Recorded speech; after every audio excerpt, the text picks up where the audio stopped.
ভারতের বিপক্ষে বাংলাদেশের জয়ে ক্রিকেটাঙ্গনেও বইছে খুশির জোয়ার। সামাজিক মাধ্যমে পোস্ট দিয়ে লাল সবুজদের অভিনন্দন জানিয়েছেন মুশফিকুর রহিম, লিটন দাস, মুমিনুলরা।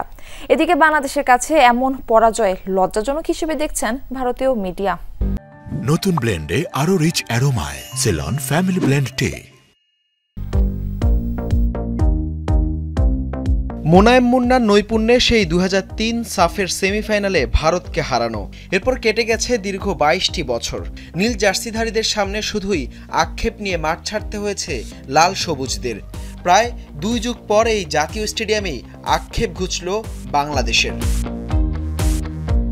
মোনায়েম মুন্নার ভূমিকা এদিন মোরসালিন, সাথে ফুটবলের নবজাগরণের অগ্রদূত হয়ে আসা হামজা চৌধুরী কখনো প্রতিপক্ষের গোলবারে তো কখনো দেয়াল হয়ে সেভ করেছেন প্রতিপক্ষের শট।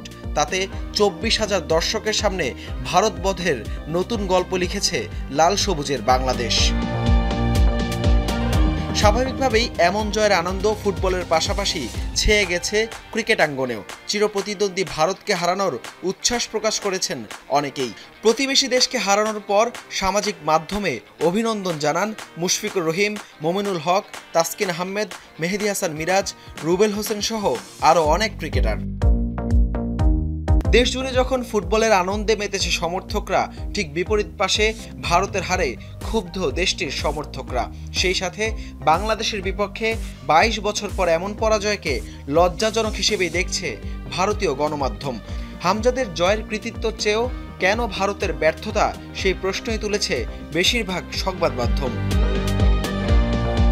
এদিকে বাংলাদেশের কাছে হারের পর এশিয়ান কাপ বাছাইয়ে 5 ম্যাচে মাত্র 2 পয়েন্ট নিয়ে তলানিতে থেকে শেষ করেছে নীল জার্সিধারীরা। জয়ের দেখা পায়নি একটিতেও। বিপরীতে 1 জয়ে 5 পয়েন্ট নিয়ে সি গ্রুপে 3-এ অবস্থান হামজা সমিতদের। ভারতকে হারিয়ে যেমন 18 কোটি মানুষকে খুশির জোয়ার এনে দিয়েছেন মোরসালিনরা, তেমনি হতাশার সাগরে ডুবেছে প্রতিপক্ষের 120 কোটি সমর্থকও। হাসান আল মারুফ, যমুনা স্পোর্টস।